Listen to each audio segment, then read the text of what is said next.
So I have to say this. I've read Rose's book, and this is a cue. I said, what's the question no one ever asks you, and you'd love people to ask you? What's your favorite color? Fluorescent orange. Which is on her book. And this is a very striking image which we'll come to. It's an image of her shaving her head. Now, so one night, a couple of nights ago, and I couldn't sleep, and I said, well, let me just read Rose's book. Big mistake, because I could not put it down, and then I finished it off in a couple of hours. And then after that, it was 12 o'clock in the night, and I was like, I don't think that's the book you read when you want to fall asleep. Because I was sitting there going, oh my God, there's so many things to think about. So my first question to you is going to be, with everything that I've read, how are you still alive?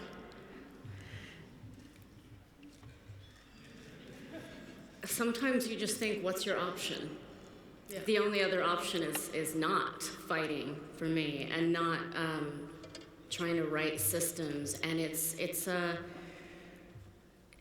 been a journey, I'll say that. But what's amazing is this last year, especially, I've met so many people that have intense and incredible stories, and I get heart from them, and it gives me the reason to go on. The starting point, right? We think about this image of like shaving head, and it really made me think about this. So you've written, when I shaved my head, it was a battle cry. But more than that, it gave me the answer to the question I so hated. Did I break up with someone? Yes, I broke up with the world. And I found that striking because, so I had a phase, I used to have really long hair, and then you go through this phase where you're like, I'm done with this. I'd like to change things. And I used to think, I wonder if it's a girl thing. I don't know if that's almost making a sexist statement there, but what is it about the hair, especially women's hair, that people are so obsessed with, right?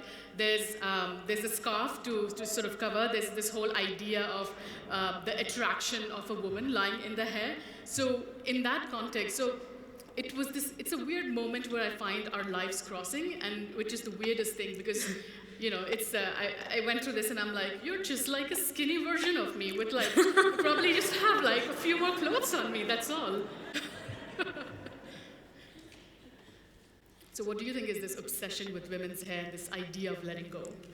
I speak to a lot of women and they say, I hide behind my hair.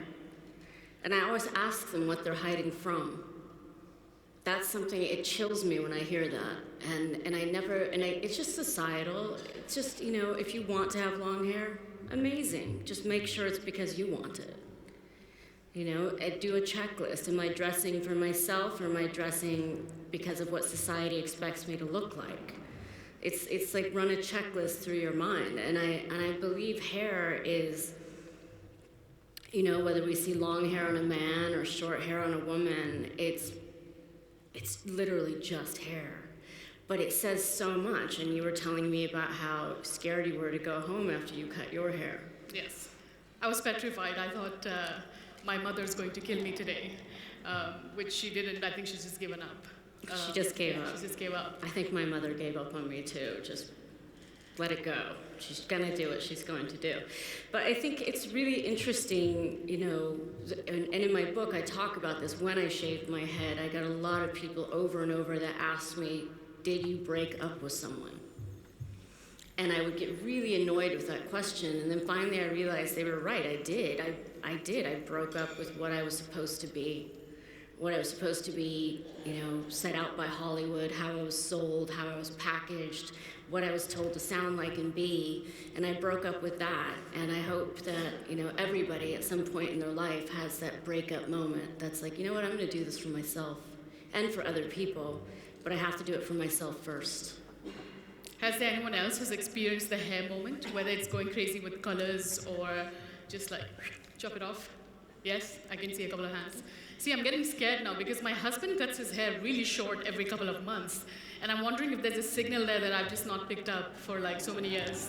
He's trying to tell you something. Yeah, oh dear, okay. I'll have to get to that. So if we start looking at your story, and if we start way back, so you were born in Italy, and then you moved to the US. How was that? So tell me a little bit more about you growing up. That was fun. Just kidding. It was a shock. I grew up in Italy in a commune that has been labeled a cult.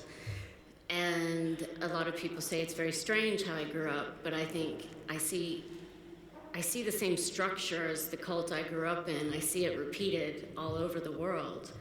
And I think most people, a lot of people, tend to be in one without even realizing it. It's something that it's a more watered down version of the intense version that I lived in. Moving to the US was really shocking because I had no contact with giant cars, and I remember being in a store hearing music coming in through the loudspeaker and hiding because I didn't know where the sound was coming from. You know, it was just, and where I landed, it wasn't a place that liked people that were different. It didn't like other.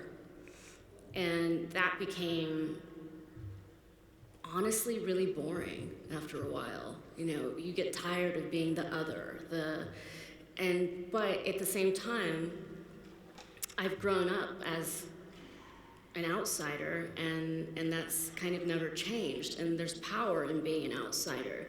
You see the system, I think, in some ways more clearly, and you can thus critique it and try to change it more. To be mistreated because you're the other, do you think that has actually quite changed? Isn't it a very similar theme that we still kind of get to hear? Is that sort of the migrant experience? I'm gonna assume it is. You know, I can't say I experienced it because I spoke a different language and looked weird to them and wore different kind of shoes than the other kids wore, and they just knew I was different, and there's something about it they wanted to kill. Yeah. And I think that is a collective experience that a lot of people have, displaced people. Yeah. There's something very interesting about cult, right? It throws people off. It makes you think like there's something really crazy about this person because of that cult connection. But if you look at it, whether it's religion or it's culture or it's interest groups, I mean, there are all kinds of cults, right? So there was something interesting you had told me about the other person just not realizing that they're in a cult. Do you want to expand more on that? Well, that's something, you know, I've gotten a lot in my life of people saying, I'm so sorry for how you grew up. And I always just say, I'm so sorry for how you live. You know, sorry. For me, because it was such an intense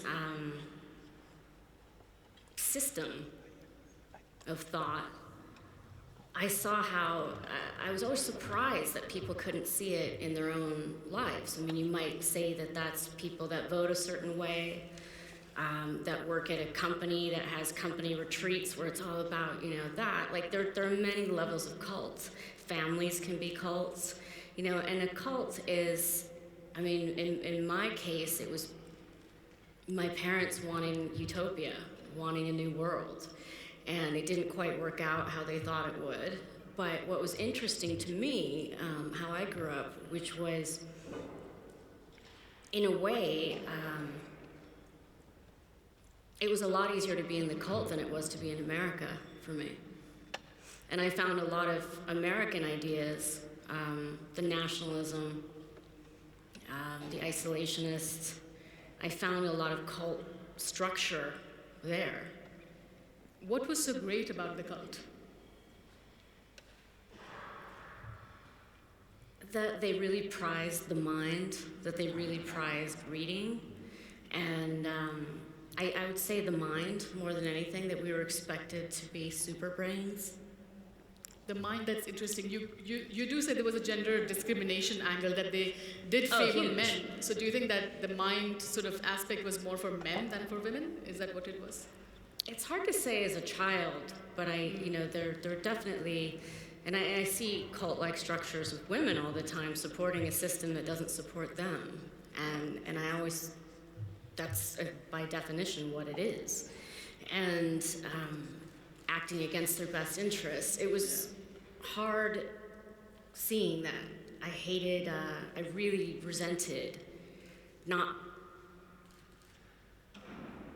seeing women have the same rights, just not being perceived equally and being used and treated differently.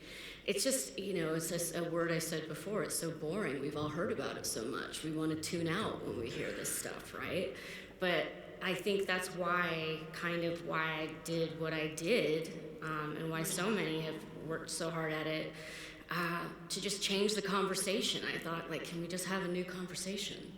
Is that the starting point then for your sort of this awareness that there's a gender discrimination? Do you think that was a starting point for that?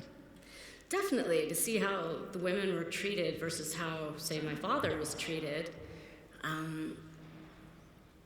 That makes you aware of the inequality at a very young age.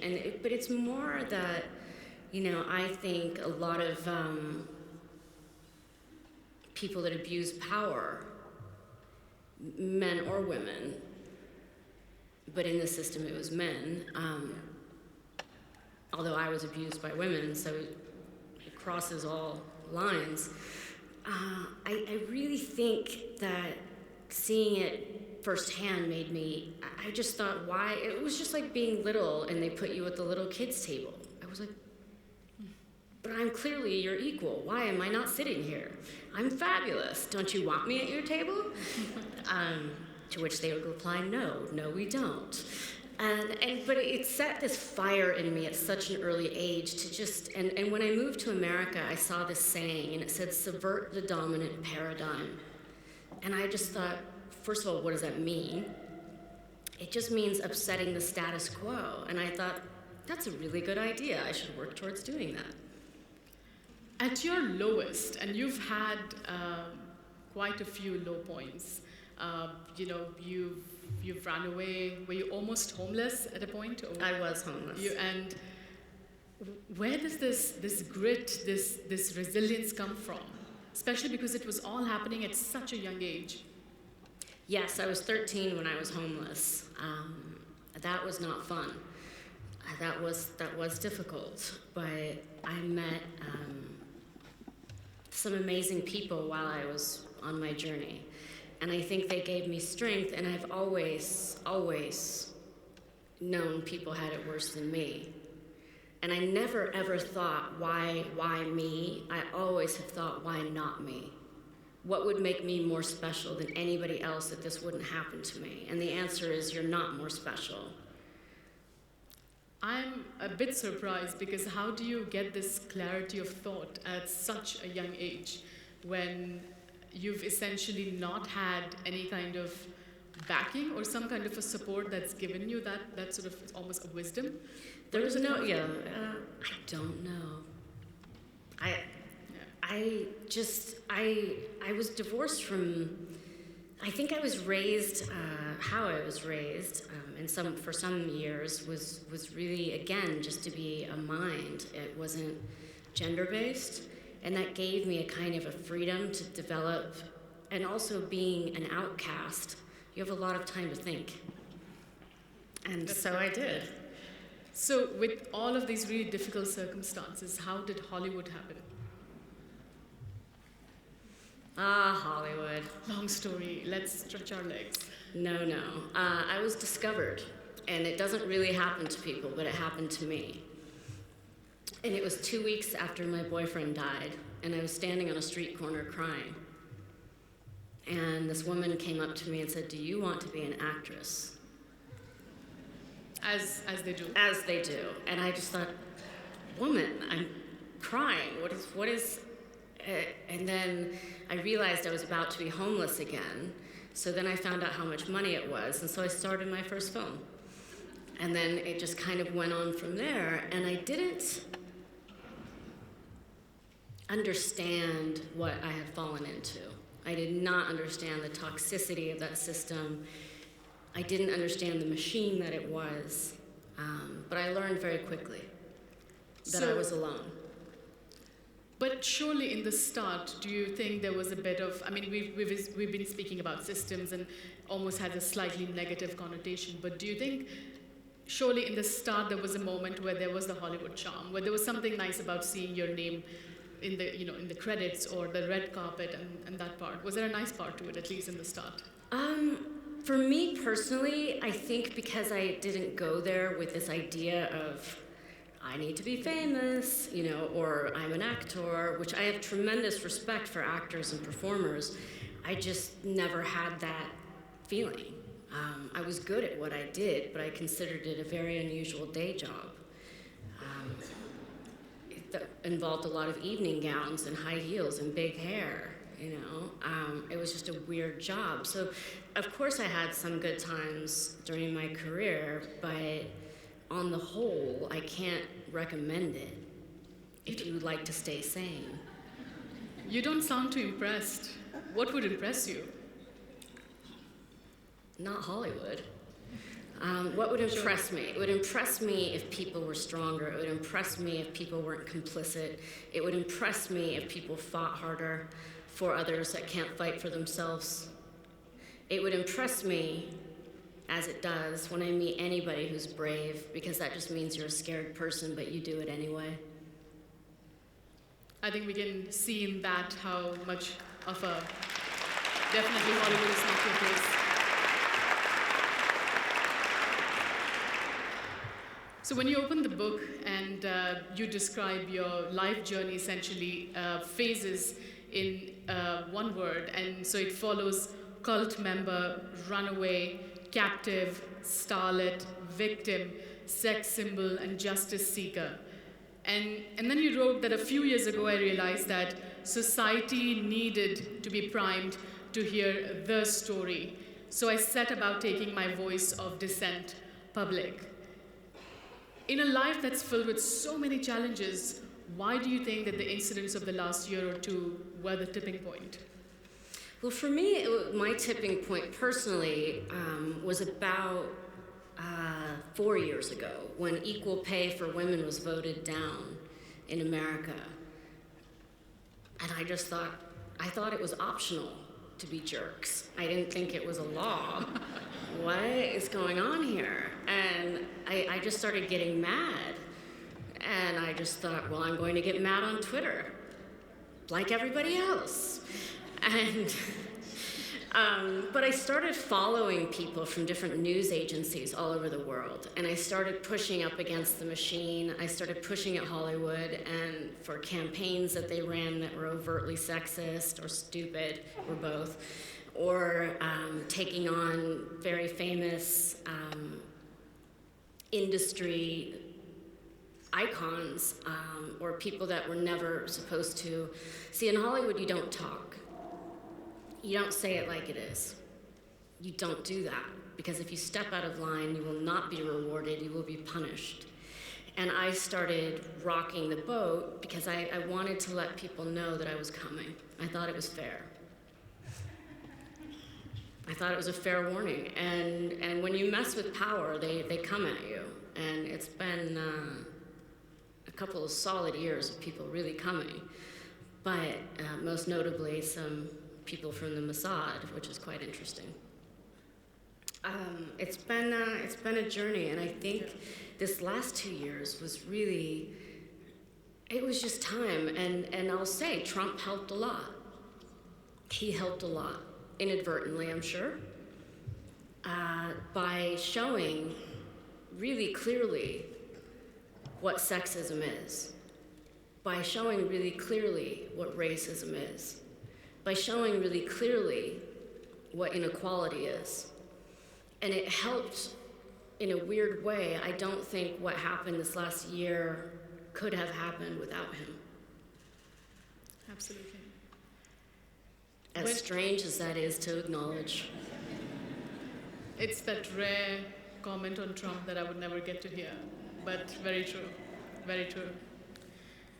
So if we were to look at Hollywood as a system, can you help me understand what was it that you were against? Was it just the female sort of sexual exploitation, or were there other things as well that really upset you? It's not just females. It's what they do to boys. It's what they do to, LGBTQI. It's what they do to, and there's better representation now. But if you look at statistics, it's about the Directors Guild of America, which is where the directors come from, who make the product that we all see. It's around 94 or 93% men. and primarily heavily white male. And that's fine, except for that that's a statistic hasn't changed since 1946. And so there's a very narrow view of what we as humans get to be. These are our reflections, you know. I've was talking with someone today about how a lot of the movies, you know, the teen movies from the 80s and the 90s, you watch them now with these new lenses, and people are seeing things like, oh, wait, that guy just said, you can take that drunk girl, you know, da-da-da. So it's kind of like what it is propaganda for bad behavior. And it's subtle, you know. I got a screenplay sent to me a year ago, and every time you saw the woman, she had a laundry basket. But she never did laundry. I don't know why she had a laundry basket, but that kind of image, you know, why is it in cleaning commercials it's always women? I know a lot of men who clean the house. You know, it's just thinking differently, and the system of thought, and the fact that it's America's #1 export and our greatest propaganda machine. You know, I think it's quite, in a lot of ways, quite dangerous. And so that's what I wanted to address. I wanted them just to start thinking and looking at things differently, because what they do affects all of us in ways we're not even aware of. And they're really good at it. Do you really see things changing then? Are you really hopeful for it? I don't know about Hollywood, but I think they can't get away. You know, for years what happened there behind the scenes, a form of that happened on screen, and then people just sit there and watch it and eat popcorn, and they're digesting a lot of thought systems that, you know, I know Los Angeles, I know Hollywood really, really well, and it's not something I would really want personally in my mind. And I thought, I've been a part of this. I was the one who was sent to make you uncomfortable when you watched me. I was there to turn your boyfriend on. And there's something really sick about that. And I thought I had an amends to make. So I did. For a very long time, you were painted as a very angry person, or someone who's quite volatile. How were you affected by it? Well, being portrayed as angry or volatile it's just so easy, you know, and considering everything that's happened to me, I'd say I would be completely within my right to run through the streets with my hair on fire. But I'm not on fire. I'm passionate. And I do think anger is something that gets stolen from women. We're not taught to say the word no. But if you think about the word no, it doesn't always have to be said in anger. And what that does is it opens you up to the yes, the possibility of all the other things you can do by setting a boundary that says, no, I will not take this anymore. And you can do it in small ways and in big ways. And it's just part of being a better human, I think. I mean, what's so wrong about being angry about things that you should be angry about? I think there's absolutely nothing wrong. You know, you can be angry at 4 in the afternoon, and at 4:03 you're happy again. It's just another emotion. It's just, if we're here to have a full emotional life and to really experience the world emotionally, that's part of the emotional landscape. So why is it, and especially, it's just unusual culturally with women. You know, there's not a lot of anger expressed, but I just think injustice is something personally that makes me mad. So, and it can fuel things, you know. It can. It can fuel a lot. Does that mean you're angry all the time? Absolutely not. But if there's a thunderstorm, you know, that's kind of what anger is to me. I mean, 20 years, you know, it's taken 20 years for your story to be heard. And it's a very easy figure to throw around and sounds pretty cool, like 20 years later, and there's this really grand, sort of good, you know, a feel-good moment there about vindication. But I mean, what is the anatomy of these 20 years? How do you wake up every day? How do you get through life not knowing that 20 years later you will have a big moment, and not everybody has their moment? There are people who are still waiting to be heard, to be believed. It's lonely. Yeah. It was really lonely, you know, and it was hard. It's hard, you know, I was thought badly of and treated poorly by Hollywood. even while being in it. And so it was kind of like a thing of, the vibe from everybody there was, we don't want you to sit at our table. And I just thought, your table doesn't exist in my reality. So who cares? I just built a life for myself, and I set about doing the things I needed to do to right an injustice, and so I did.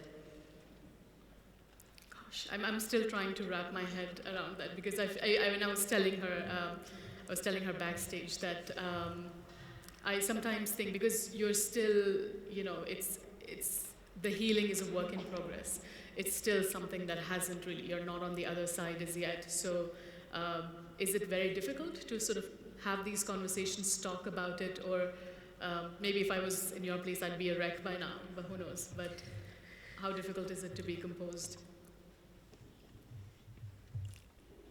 I manage. It is at times you just think, like when some of the questions, and a lot of American media specifically, the questions are pretty low level and not about systems of thought that we need to change. And I try my best through a lot of interviews that are triggering and painful to talk about systems of thought and what needs to be changed about the way we perceive not just entertainment, but the world in general. And in that way, it's kind of like I have information that other people might not. And I feel like it is my duty to share that information. After that, they can do with it what they will, but I think it's really important, if you have knowledge, to let it out, despite it being very difficult at times, yes. Has it been worth it? Well, I'm happy to be sitting here this evening with all of you fine people. So in this moment, it's worth it? In this moment, it's very worth it.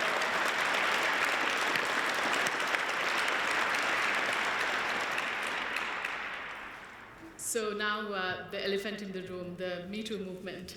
And it's obviously created this ripple effect, MeToo, Time's Up. And I know for starters, you are not okay in addressing, or you have a problem in addressing it as a movement. What do you think it is? Well, MeToo started, and for me, my work predated it by about 4 years. And then it was really the press labeling it a movement, which to me makes it sound like there's thousands of angry women in the street trying to murder men, which is how it's kind of been sold, which is not the case. Me Too, from my understanding of it, there's a woman named Tarana Burke, and she started a hashtag that was simply, did this happen to you? Me Too. It's literally a way of communicating, but it's been taken, and I think, for lack of a better way of explaining what's gone on, which is really just a lot of people standing up to abusers of power. They call it a movement, and if standing up to abuse of power is a movement, great, but there's no, organized group of women that are, going like this. It's not how it's really portrayed, and I think it's something to be incredibly proud of, that people are losing the stigma of shame and just saying, yeah, me too, me too. And I think if you have so many people in society that are damaged, then you have a really sad society. So it's best just to, and we need to realize, as so many of us have, especially I think in this last year, that it's not our shame. If someone stole your purse, are you shame-based about that? No. And this is a form of theft. And so I think it's just time to right some wrongs, and it's time to just take out the trash. But it doesn't mean, but that's the whole thing. It's what you say no to says yes to so many other things. As we're sitting in Oslo, so in Norway as well, we've had our share of abuses that have been reported, and other cases of sexual assault that have become public. Even in places like India, you've had a lot of people who've been held to account for what they've done. Do you think there's something here that connects us as women, despite these so many cultural differences, circumstances that are different? Do you think there's something that just collectively brings people together? You mean thousands of years of inequality and a thumb over your head? See, I can laugh about it. I think there's deep connections between, just like you have connections with people culturally, just like you have connections with people. There is, if we've all been saying the same thing for so long, maybe it's true. Maybe it's true, because it is true. And I think it does connect us, but I think, men, what I've really learned, I always knew this, but I really learned this last year, that men really get hurt too. And they get hurt young a lot of times, and then it wraps up in this masculinity that they have to wrestle with, and a lot of times those become the abusers. Yeah. And I think there's just a sickness in society that we need to address, that's about all of us being safe. And realizing, if it does happen, that it is not our shame, that we did not do this, we did not ask for this, it just happened, and that you can live a really full and beautiful life afterwards. You're just going to have to do some work, and it's not fair. I think shame is quite interesting, because in so many cultures it can vary.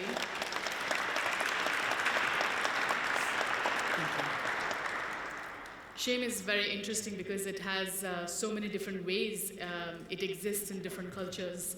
And I think just for us to be able to have a conversation, it may sound like such a basic thing, but I think the fact that we're able to have a conversation is the first step to come out and not own this as shame, and at least give it up as it's not your shame. It should be someone else's shame that you refuse to carry from this point onwards. I always say, it's not your shame, give it back. Yeah, Just absolutely. give it back. Yeah, absolutely. The one who should be carrying it isn't carrying it. Exactly. So media has certainly played a key role. We've had this, once upon a time, this sort of media control by just very few mainstream houses, to moving on to this whole paparazzi, which I want to call a paparazzi movement almost, the hounding and the ugliness of it. And then you have like a third wave, which was about social media. And in some ways, with what Johnny was talking about, when you engage the people whose stories you're telling, if you engage them as well in the same process, so you're not speaking for someone, you're giving power to someone else. And I think social media sort of did that to you. How important do you think that was in you being able to tell your story? Well, I couldn't have done what I did, and so many others couldn't have without Twitter or Facebook or even Instagram. There's an actor named Ashton Kutcher who, years ago, I read a thing that he said that Twitter is the only voice a public person can have for themselves, even if it's a small amount of words. And I thought, I've never been able to have my own voice, because every interview I ever did, they primarily just asked me about the men I worked with, or they had a very specific slant on the article that was usually to portray me as something I wasn't. And so for me, it was incredibly important. And what I started doing, like I said, about 4 years ago, I started following media figures on Twitter from all over the world. But I would follow like the number 4 at the Hindustan Times, something like that. And so I started like engaging. They didn't tweet me. I didn't tweet at them, and they didn't, but I could tell they were listening. And I started permeating and putting out my information that way. Tell us more actually about #RoseArmy, and is that the building of a new system? It kind of is. I just thought, and it can be #DaveArmy, Bjorn Army. It's not just my name. I just thought, what if we can take back the word army, which has a lot of negative connotations, and really it's just about a group of people that, do you think differently? Yes, I do too. Cool, you're in the army. It's literally just about looking at the world, I think, about 10% differently, and adjusting the lenses in your glasses so you can see things differently. And I think, for me, it was just my form of activism. Do you see it as being something more than people just sharing stories online? Do you see this as becoming a movement? It could. I mean, I think it's just really about, it's a place for people that feel other and different to kind of commune. I would like to start a foundation. This last year has been so intense with dealing with the media aspect and having a book come out in the middle of it, which took me 4 years to write. So I knew I was going to be doing this for a lot longer than what it seemed like to people, and I do want to thank everybody. This last year was really triggering for a lot of people, and it was hard on a lot of people, with this constant news, right? But at the same time, the only way to kind of make society grow, and I use this metaphor a lot, but when you were little, you got taller, and your legs hurt, didn't they? They hurt for a little bit, but you got taller. And I think that's kind of what we as a society did this past year, and I'm really, really proud of us. The biggest struggle is saying the same thing for 20 years and people going like this, until finally you just make them take their hands out of their ears, because it's not up to them if they're going to listen.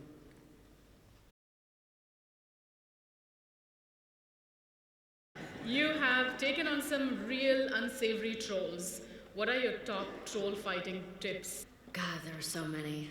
But I have to remember that for every mean person, there's, 100 nice people. And I try to remember that and not get too down. But it is, I think it's like when you stand up to a bully on the schoolyard and you just call them out and you say, no, I'm not going to take this anymore. Yeah. So I go back at them a lot. I mean, from my experience with trolls, I'd say you sort of pick your battles. Yeah. I have a thing where I just start giving them recipes of general, random food things as a response. That's perfect. To what they do. And then you add a dash of cumin. And it just kind of loses, and they're like, is she even talking to us? But that's very smart. I might try utilize that. Yeah. Chocolate cake recipe. Chocolate cake recipe that always works helps. really well. I think there's a lovely question from Stefan here. I'm a father of 2 young girls, and how can I help them always have a route back to that outside perspective that you speak about when they encountered their cults? That's a great question. I think just the saying, that there's times when you don't know what to do as a person. You're like, what do I do in this strange situation? What do I do? And for me, the way I raised myself was, if there's a best version of me, what would she do in this situation? And then imitate that until it came true. So my best advice would be for them to think of the best person they can be and act and do what that person would do whenever they're faced with a decision, really, about how to behave. And also to understand that their birthright is to be free. That's all we're here to do, is learn how to paint different emotional colors on the sun. Literally, we're here to live a big, big life. And that it's their birthright that they live a big life too. Thank you.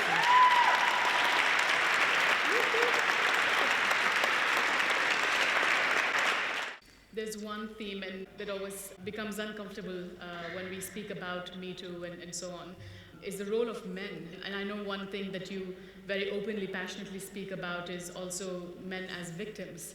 So we have a question here, which I think is, a lot of people would identify with it. How do you call out injustice in an appropriate, balanced way that does not label a man immediately as guilty and avoids possible backfiring that also hurts Me Too? Right. It's a really, there's a lot of nuance. There's a lot of gray area in this. And this is very new for a lot of us. And I can understand, why it would be hard. each case is so different. That's the hardest part. But I would say that when someone, I think if someone were to use accusing somebody in a way that's not truthful, I think that's a very horrible, horrible thing to do, because it has a lot of impact on people's lives. But I think if we understand that the majority are telling the truth, you have to look at who is around the abuser of power to make it happen and make it okay. I think it's about addressing the complicit rather than the person who is sick in some ways. We need to get the sick person out of there, obviously. But I think there's also due process. And I think we're finding our way. This is new. We haven't been here before. Yeah. So there aren't, cut and dry answers to that question. Each situation is its own. And I hope we find a balance, and I think we will. It's just really, really new. Where do we see you next? What's next for me? I've been working on an art project called Planet 9 for the past 3.5 years. I have another book that I'm going to write. Okay, definitely not reading it in the night. Don't read it in the night, but I think the next book might just be a book of adventures, of the good stuff. This isn't all bad, and brave is a journey, and at the end, the last lines in my book are, I know you can, I know you have it in you just by being brave, and that's what I want to give to everybody else. So thank you. I hope that we've been able to unpack a little bit this evening what it means to look at these really long-standing problems from a systems view. And I think, when you look at systems, you also then think about yourself. You think about what is the role that you play within the system, outside of the system. Are you challenging it? Are you a part of it? Are you a silent part of it? Are you challenging it from inside? There's just so many conversations to have about this. And I just want to end with a line from your book. We've spoken so much about being brave, and maybe the easy question is, how do you become brave? And Rose writes, and she says, being brave doesn't mean that you are not scared. It just means that you do the scary thing anyway. Thank you so much for being with us this evening, and thank you so much, all of you.